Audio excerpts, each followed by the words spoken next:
Todos bienvenidos una vez más a la Radioactiva, como ya están acostumbrados con este ciclo de entrevistas, donde semana a semana distintas personalidades vienen a contar acerca del pasado, del presente y del futuro de sus respectivas profesiones. Antes de arrancar con la entrevista del día de hoy, les recuerdo nuestras redes sociales por si nos quieren empezar a seguir, tal como es el caso de nuestro Instagram, que es @laradioactiva. También tenemos nuestro perfil en Twitter, que es @inforadioactiva. También tenemos nuestro canal de YouTube para que se suscriban, activen las notificaciones y puedan ver todas las entrevistas que llevamos hechas hasta el momento. Nos encuentran como @laradioactiva en YouTube. Y si nos quieren sugerir invitados a este ciclo de entrevistas, lo pueden hacer escribiéndonos un mail a laradioactivaok@gmail.com. Sin perder tanto tiempo, le agradezco a cada uno de ustedes que se unió a esta transmisión y paso a mandarle la solicitud a nuestro invitado del día de hoy para que se pueda unir y desarrollar la entrevista correspondiente.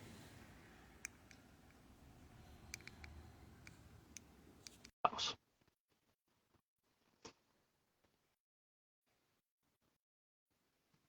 Ahí está. ¿Cómo va? Hola Diego, ¿Todo bien? ¿cómo estás? ¿Todo bien? Todo bien. ¿Vos, Oki? ¿Todo bien? Sí, todo bien, así que está perfecto. Octa, Octi, Oki, como quieras, es lo No sé, mismo. no sé cómo decirte, uy, este filtro está fuerte. Como vos quieras, da Este igual. filtro. ¿Qué te iba a decir?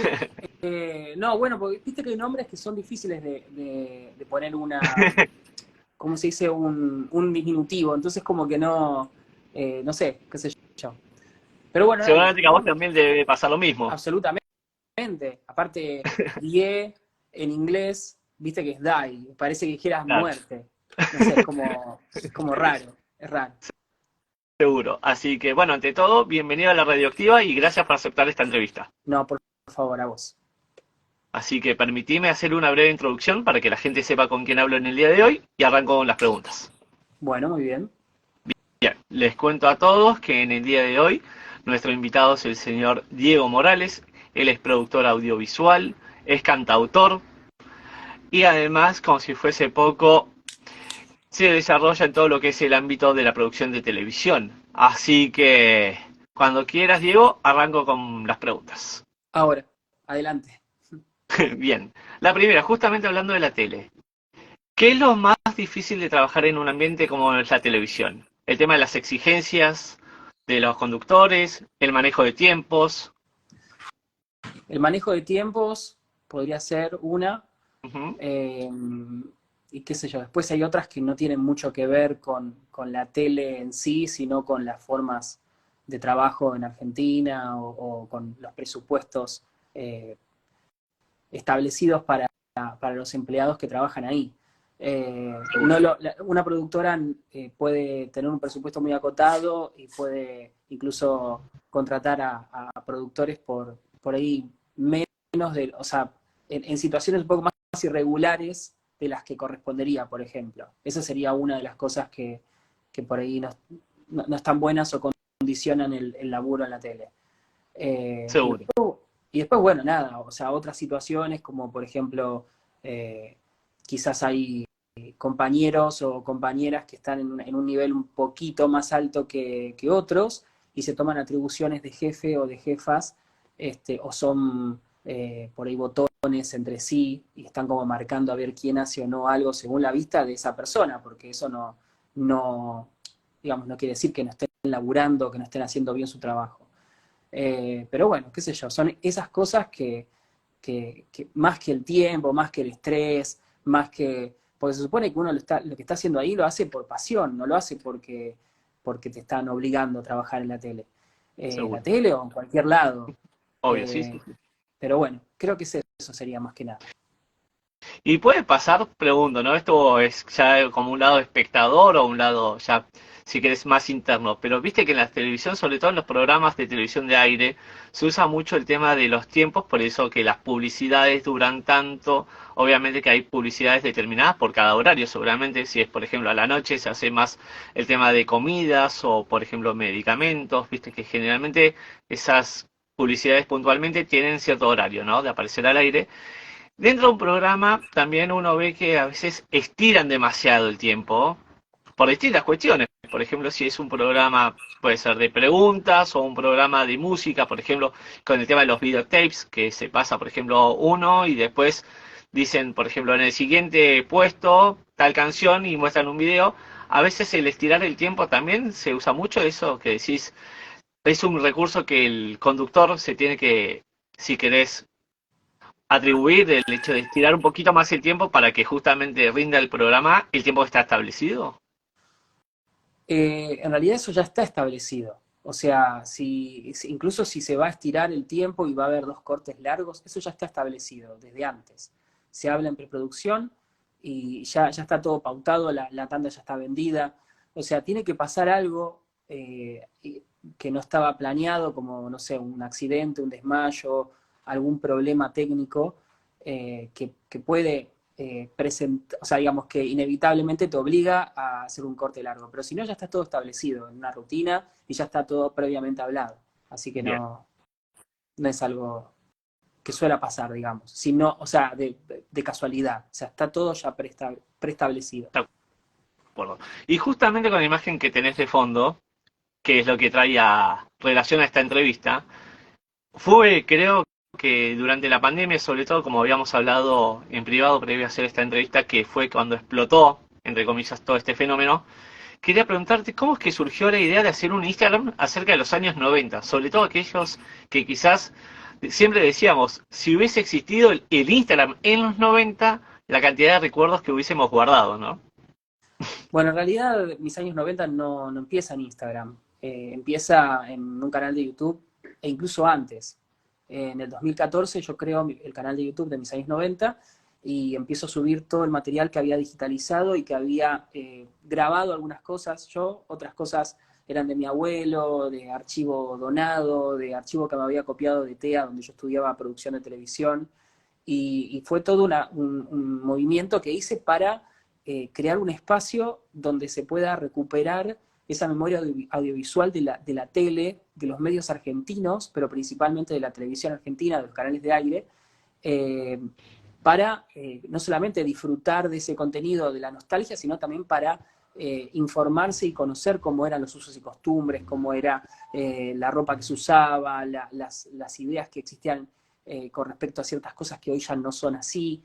Eh, siempre mis años 90 tuvo ese objetivo, ese doble objetivo, que es, por un lado, entretener y crear esa nostalgia, y por otro lado también informar y descubrir. O sea, es para todos los nuevos, para toda la gente de los centennials, no sé, los que vengan, que no sepan y que no hayan vivido esa década y que puedan descubrir también cómo incluso nos afectó hasta nuestros días. Hay un montón de situaciones o hechos que ocurrieron en los 90 desde el desarrollo masivo de Internet, la llegada o el desarrollo también internacional y común de los celulares, la mejora de la tecnología para poder hacer películas y series de televisión, la expansión del mercado argentino de la televisión en el mundo.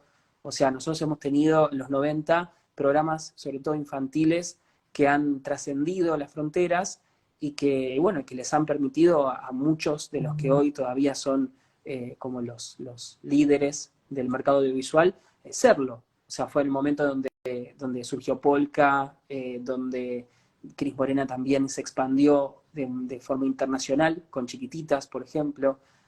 Fue una década muy interesante para poder entender también nuestro presente. Tal cual, aparte, recién nombraste creo que a una de las pioneras en televisión abierta de los 90 que justamente Cris Morena, uno decía, bueno, pero era productora de Chiquititas y de repente veías Cebollitas y la música la había hecho ella, o Verano del 98, te enterabas que las canciones de La Tira también las había hecho ella, era como si querés, Telefe y Cris Morena iban de la mano. Sí, sí, y Carlos Nilsson, que era el productor musical y también coautor de toda la letra y la música, los institucionales estaban muy bien pensados, había mucho más trabajo de detalle en todo lo que era producción audiovisual, no era algo, o sea, se empezaba, también había, como siempre, ¿no? Esto de, bueno, sale con fritas, en algunos programas quizás, pero en otros, como estos, por ejemplo, que salían al mundo, o por ejemplo la versión teatral de Chiquititas, que era el musical o uno de los musicales que anualmente se renovaba, más caros por lo menos de la televisión, llevados al teatro. Y bueno, o sea, tiene que ver con eso. O sea, fue un momento donde se exportó también el talento a nivel internacional y donde se desarrolló mucho más la excelencia artística audiovisual de los argentinos. Creo que Obvio. eso marcó mucho una etapa. Y hablando justamente de esa década puntualmente, ¿vos crees que se valoraba mucho más la televisión en aire que ahora? Porque viste que ahora está con el tema de las plataformas, por ejemplo, para ver una película tenés hasta 4 o 5 plataformas, me animaría a decirte. Entonces, hoy en día decís, no, tengo ganas de ver una película y quizás no vas al cine, esperás a que se publique en una de estas plataformas y decís, la veo tranquilo en mi casa. Lo mismo pasa con los programas, ¿no? Decís, bueno, es muy lindo el programa, pero si sale una película, ahí sí voy a verla, ¿no? No es que decís, bueno, sí, tengo que ir a verlo porque capaz me cuentan otra cosa que en la tira o en la novela no se veía. Bueno, eso pasa porque cambiaron los usos y costumbres, algo de lo que veníamos hablando de cómo eran los 90. Bueno, en los 90 vos tenías que ir a Blockbuster o a algún videoclub a Que alquilar la nostalgia, película. sí.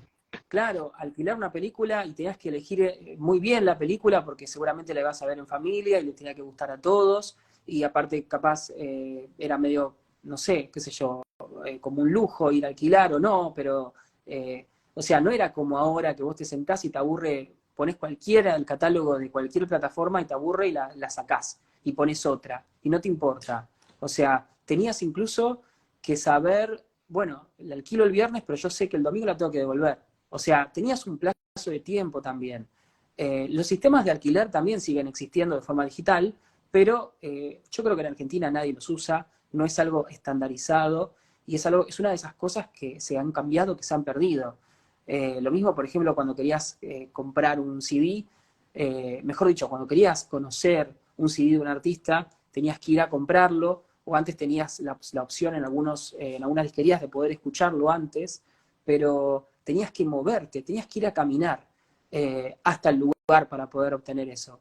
Y lo que tenía la televisión y el plus de los negocios derivados es que ir al teatro a ver el show de algún famoso de la televisión te permitía estar cerca de él. Entonces, hoy los tenemos en las redes sociales, los tenemos en todos lados, y como que es algo hasta parecieran más accesibles.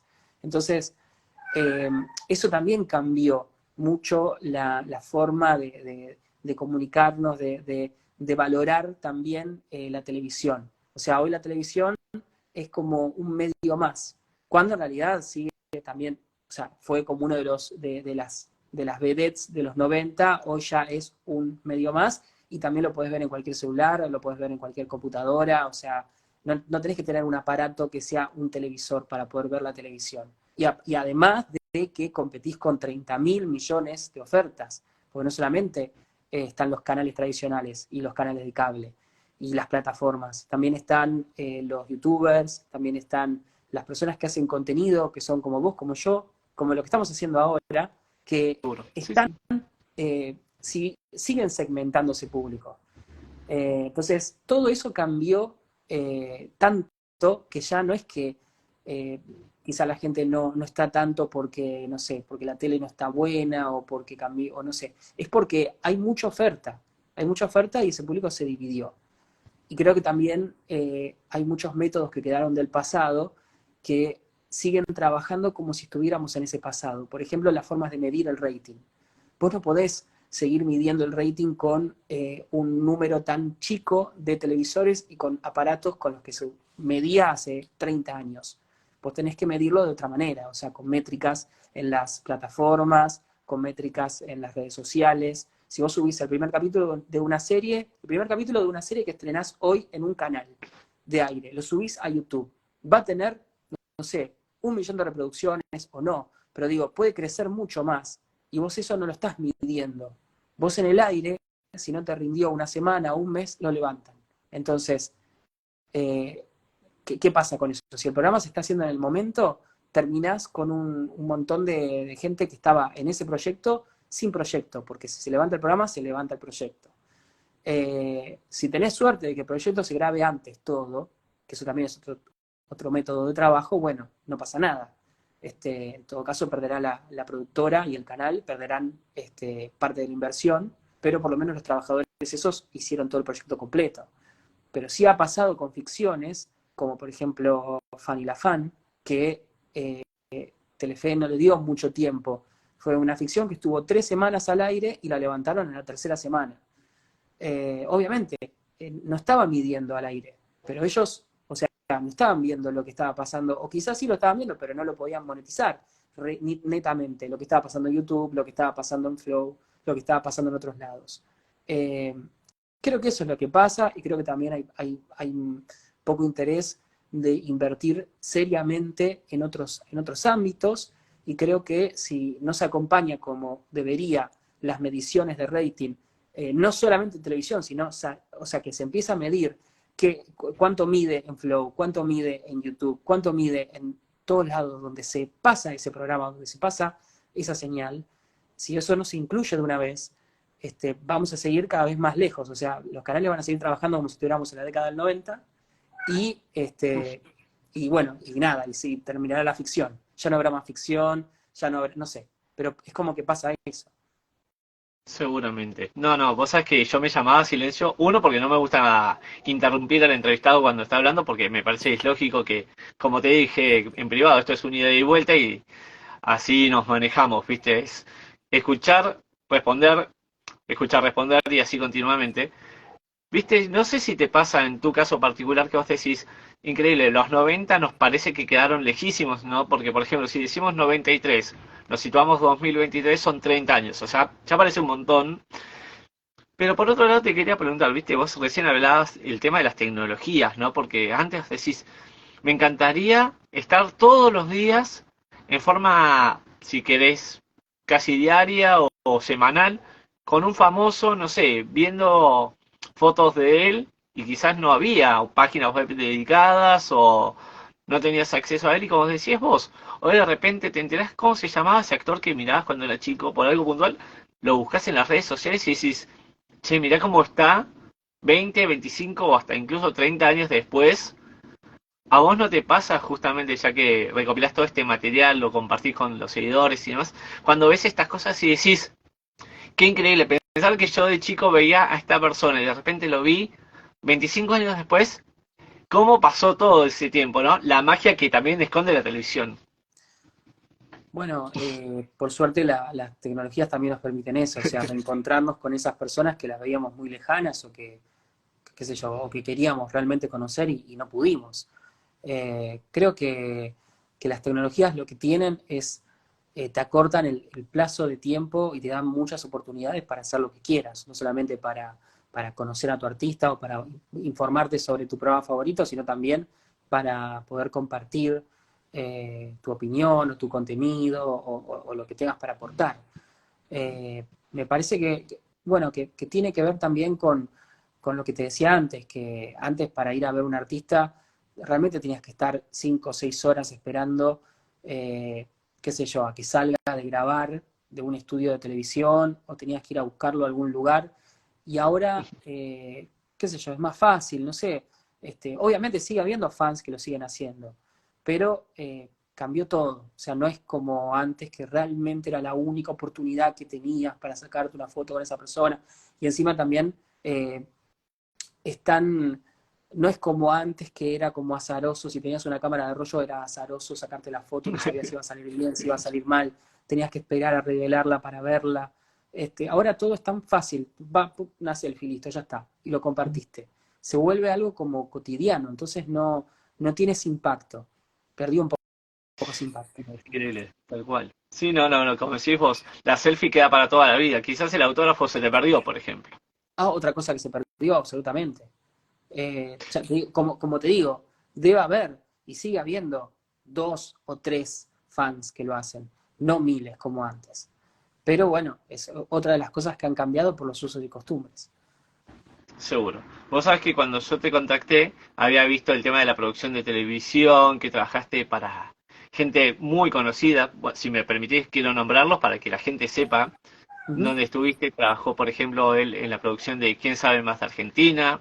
Por ejemplo, con Robertito Funes Ugarte en televisión pública. También ha trabajado en el programa Una tarde cualquiera con El Baiano. Entonces, gente que quizás también, Robertito Funes, si querés, nos podemos situar un poco más del 2000 para acá. En cambio, El Baiano, ¿quién no escuchaba durante la década de los 90 Pupilas Lejanas, por ejemplo, de Los Pericos, cuando todavía él era el líder? Por decir un par de canciones de él, Complicado y Aturdido, por ejemplo, Home Sweet Home, Runaway. Bueno, me podría pasar el vivo nombrándote canciones, ¿no? Y justamente hablando de Diego, sí que es como persona, no como productor, no como cantautor, ¿qué otras cosas le gustan más allá de su trabajo a Diego? O sea, en este caso a vos, obvio, ¿no? Y me gusta compartir tiempo con las personas que amo, que quiero. Me gusta terminar el día y saber que hice cosas útiles y que fue productivo. Me gusta ver el crecimiento y el avance, no solamente mío, sino de las personas que me rodean, que quiero. Eh, me gusta, me gusta jugar a algunos juegos de mesa con mis amigos.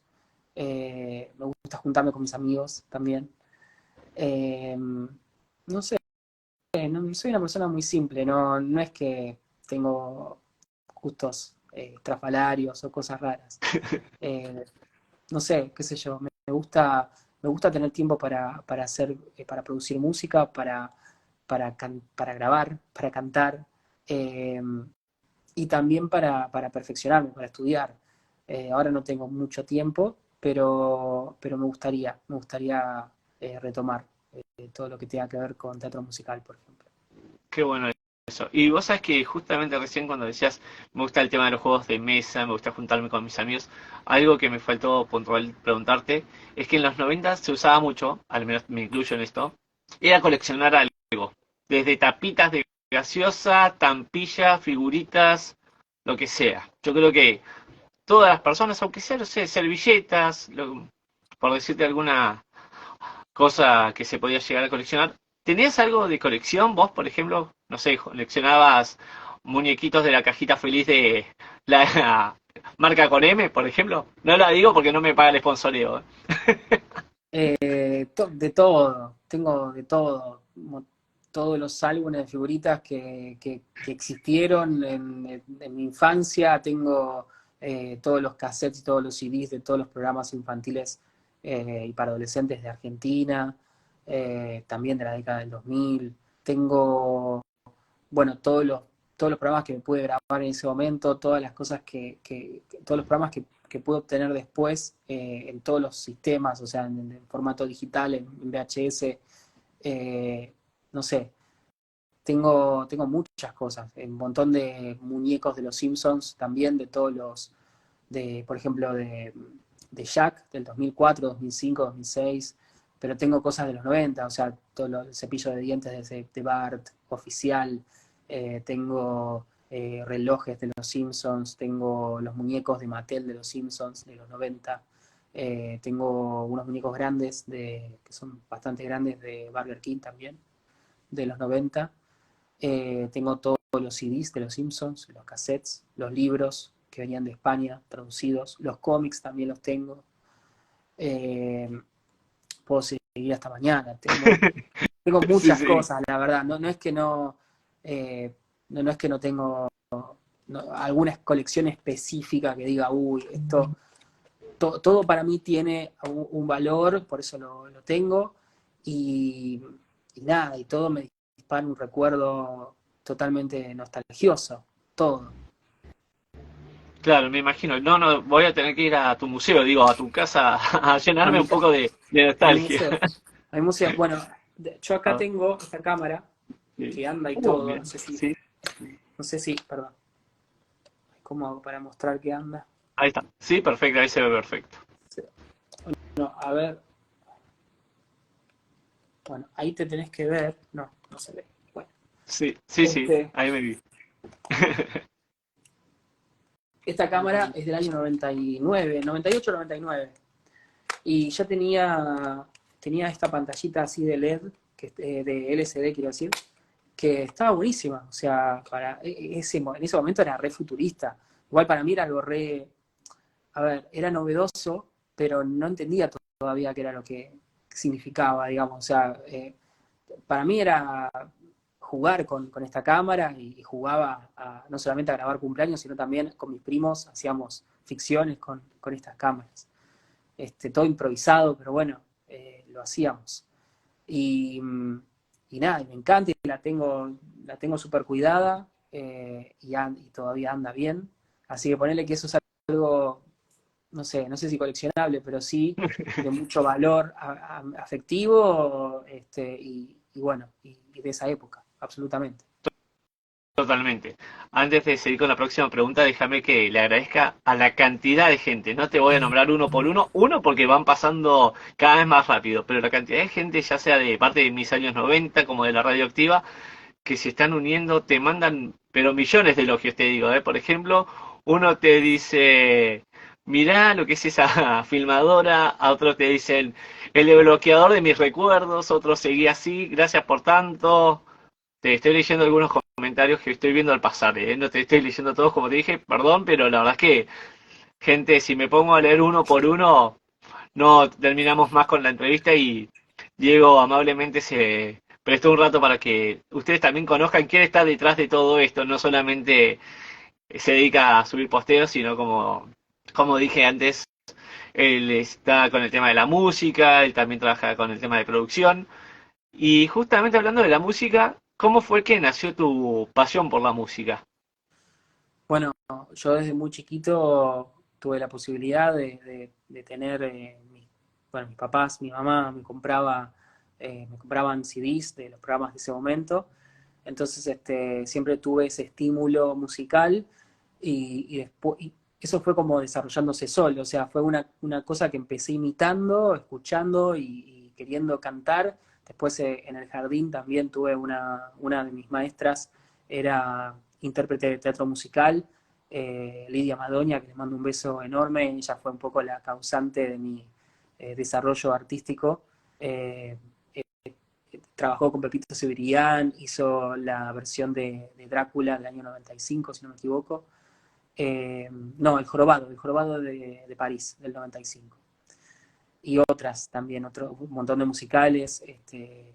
Y bueno, y yo no sabía que era tan grosa. O sea, para mí era maestra de música en ese momento, y ella fue un poco la que me marcó. Después también tuve la suerte de que en el colegio donde yo estuve estudiando mis primeros años, teníamos un salón de actos que es un teatro enorme, que para mí era como el Gran Rex. Entonces, tenía muchos estímulos. Los estímulos son fundamentales, sobre todo para los primeros años de vida de cualquier chico. Y creo que eso fue lo que me desarrolló como artista integral, por lo menos los primeros años. Y después, bueno, mis otros maestros de música me han descubierto muchas veces y me han puesto en el coro de la escuela, en el coro de la iglesia San Juan Bautista. Eh, Formé parte también del coro municipal de Florencio Varela durante un periodo bastante largo de tiempo. Entonces, siempre canté, toda mi vida canté. Y, y también jugaba cuando era chico, cuando me iba solo, no sé, a mi pieza o me iba solo a la terraza y me subía a una escalerita de madera y jugaba a cantar. Entonces, yo me creaba mis canciones. Así que siempre hice esto, o sea, siempre. Después, obviamente, estudié, digamos, lenguaje musical y, y bueno, y empecé a hacer también producción de mis pistas con FL Studio antes de trabajar con productores musicales. Y, y bueno, creo que debo ser alguno de los pocos que va con la estructura del tema ya cerrado y se lo presenta como maqueta al productor y le dice, quiero trabajar en base a esto. O sea, y soy detallista en todos los sonidos y en todas las cosas que van sucediendo en cada parte de la canción. Hasta, obviamente, armar los coros también. Pero bueno, es algo que viene de ese momento. Tuve esa posibilidad y bueno, y me siento muy agradecido por eso.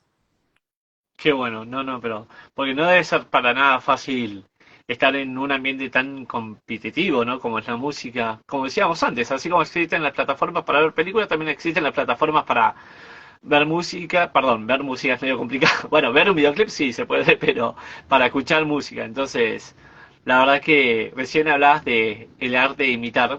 Bueno, creo que eso te lo hice por privado. Vos sabés que yo de chico siempre, como te dije, previo a organizar esta entrevista en forma privada, también me encantaba imitar, pero a cualquier persona que se me ocurría, quizás, no sé, un familiar de repente tenía alguna voz característica o de repente algún famoso que, claro, uno haciendo zapping en la tele o viendo alguna cosa que le gustaba, decía, mirá la voz que tiene tal persona y, no sé, 2, 3 días después me acuerdo de ponerme enfrente del espejo y tratar de imitarlo, ¿viste? Era un arte, ¿viste? Y ahora uno lo piensa y dice, por un lado, qué bueno, y por otro lado decís, che, qué tarado que era, que en ese momento quería imitar a alguien cuando cada uno vale por sí mismo, ¿no? No, bueno, pero mirar a Fátima Flores, hizo una carrera espectacular y todos la queremos escuchar haciendo de Maritza, haciendo de Susana, haciendo de Silvia Zuller, o sea, es, vos podrías ser imitador también, además de periodista. O sea, me parece que el sentido del humor creo que es algo que o sea, nadie puede no tenerlo, o sea, eh, tenés que ser, qué sé yo, no sé, de inteligencia artificial para no reírte. O sea, claro, parece que eso no hay que perderlo. Eh, y bueno, y nada, pienso en que cualquier artista se desarrolla primero imitando. O sea, no solamente el imitador literal, sino cualquier artista empieza así. O sea, vas a copiar a tu ídolo o a tu ídola hasta, hasta que desarrolles tu propia impronta, tu propia marca personal. Ahí está. Claro. Sí, no, no, y justamente vuelvo un poco más a lo que es el tema laboral. Te das cuenta que vamos y venimos, ¿no? Porque de repente hablamos de tu pasión por la música, hablamos un poco de tu infancia, hablamos de tu vida, hablamos del trabajo y ahora volvemos al trabajo. Justamente quería preguntarte si estás trabajando en algo nuevo que puedas contar, obviamente, porque viste que a veces pasa que te dicen, no, mira, che, estoy trabajando en algo nuevo, pero hasta que no se haga efectivo no lo quiero contar por, no sé, cuestiones de contrato, cuestiones de privacidad, que, no sé, con tal marca, ponele, no sé, por decir. Estás haciendo algo nuevo que los oyentes de la radioactiva se puedan enterar, y bueno, tus mismos seguidores también, obvio. Bueno, yo siempre estoy haciendo cosas nuevas. Me parece que con respecto a mis años 90, yo no sé qué, digamos, qué tan, qué les importa, o sea, digamos, sí, siento que mis años 90 o sea, tiene una identidad propia y va más allá de mí. Este, creo que bueno, que con los videos y con todo lo nuevo que se está implementando y que yo voy compartiendo día a día, se prueba todos los días el valor de mis años 90 como marca. eh, y bueno, creo que eso habla por sí mismo. Estoy permanentemente atento a qué le gusta a la gente y qué le gusta ver y con qué disfrutan más y con qué y qué cosas se descubren que no estaban planeadas como nuevos éxitos de la página, como videos o cosas que se hacen virales y que yo no había visto la totalidad de la proyección que tenía ese contenido hasta que se subió. Eh, y no sé si compartir, sí, obviamente permanentemente estoy trabajando con respecto a mis años 90 en cosas nuevas y con respecto a lo personal, bueno, sí, estoy también atento a algunas cosas que se podrían llegar a dar, pero bueno, de cualquier manera, si hay algo aprendí en los últimos años es a no decir nada a nadie.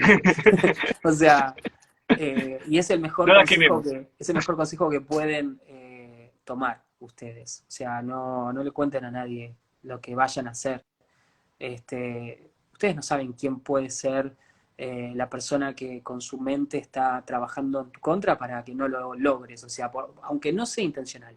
A veces hay personas que no les gusta algo que vas a hacer porque los perjudica en lo personal y prefieren que no lo hagas, pero no porque no te quieren, sino porque porque no les sirve, o porque no les gusta, o porque los perjudica, pero lo mejor es no contar. Bueno, esto sí me lo vas a poder contar antes de ir terminando la entrevista. ¿Cómo podés resumir tus años 90? ¿En una palabra? No, en una palabra, en una frase, en algún pensamiento, como vos quieras. Te lo dejo en total libertad. No sé, es un gran ejercicio este que me estás haciendo hacer. Claro, para vender mis años 90. Obviamente. Eh, a ver, eh, no lo había Podemos pensado. decir que sos el CM de todo esto, así que, como se dice ahora, ¿viste? Community Manager, el cara visible, el creador del contenido, el que está detrás Sí, obvio. de la plataforma. O sea, sí, obvio. No sé, a ver. Nostalgia, Sí, nostalgia, volver al alegría. pasado. eh, es una máquina del tiempo, no, es, ¿cómo se llama? ¿Viste la cápsula? Es una cápsula del tiempo, Ajá. es mi corazón de la infancia, es ese chiquito o chiquita que tienen todos adentro suyo que está a veces como dormido y que cuando ve alguna de estas cosas que yo comparto, se conectan con esa infancia y vuelven a recordar un montón de cosas, o sea, qué estaban haciendo, si eran felices o si no. Hay mucha gente que por ahí comparte en los comentarios que qué sé yo, la estaban pasando mal y cuando veían tal programa o escuchaban tal canción la pasaban, se olvidaban de eso. Eh, y creo que mis años 90 tiene eso también, es la conexión directa al corazón. Eh, es eso, eh, la, la, la, conexión, el camino a tu corazón. Eso Me es mis gusta la años 90. frase. Está buena, la verdad que sí. Así que bueno, Diego, la verdad es que no te quiero robar más tiempo. Ya te dije más o menos cuánto duraba la entrevista. Y bueno, como ya saben todos, la van a poder encontrar acá en el perfil de la Radioactiva. Mismo vos, si la querés compartir, sea en el canal de YouTube.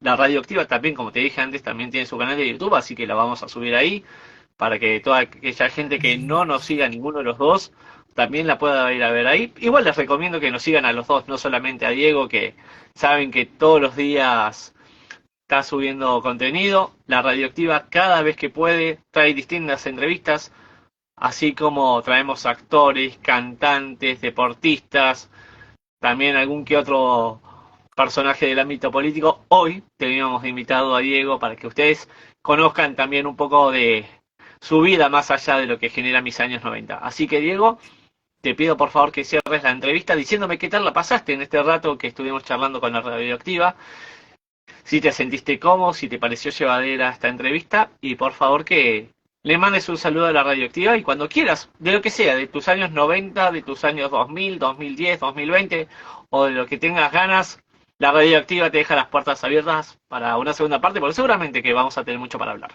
Bueno, muchas gracias Octi, Sí, Octavio, sí, perdón. como vos, Esto, no, el Octavio apodo es te muy lo dejo formal. Octavio es no, muy por eso. formal. Te dejo Eh, hasta inventarme un apodo si querés, ¿eh?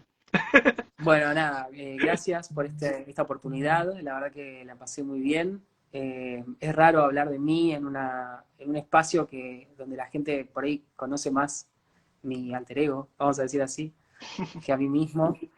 Eh, Nada, creo que fue una gran entrevista, les recomiendo que sigan a la Radioactiva y, y bueno, y también que sigan a mis años 90, que es un espacio que va directo al corazón, a tu corazón. Dale. Te mando un abrazo grande. Sigamos en contacto vía privada. Es más, si tengo contenido para mandarte, te juro que te lo voy a mandar. Lo mismo vos, si querés mandarme alguna entrevista o algo que quieras difundir, sabes que la radioactiva también te ayuda a difundir tu trabajo, que lo haces muy bien. Bueno, muchas gracias y por supuesto, todos los que tengan videos para aportar, VHS, videocaseteras o lo que quieran tirar o no saben qué hacer con eso, yo los recibo, los digitalizo y se los devuelvo, por supuesto. Eh, y bueno, nada, y acá estamos para seguir compartiendo momentos juntos. Dale. Te mando un abrazo grande. Muchas gracias por todo. No, a vos, un abrazo grande. Chao, Chau chao. a todos.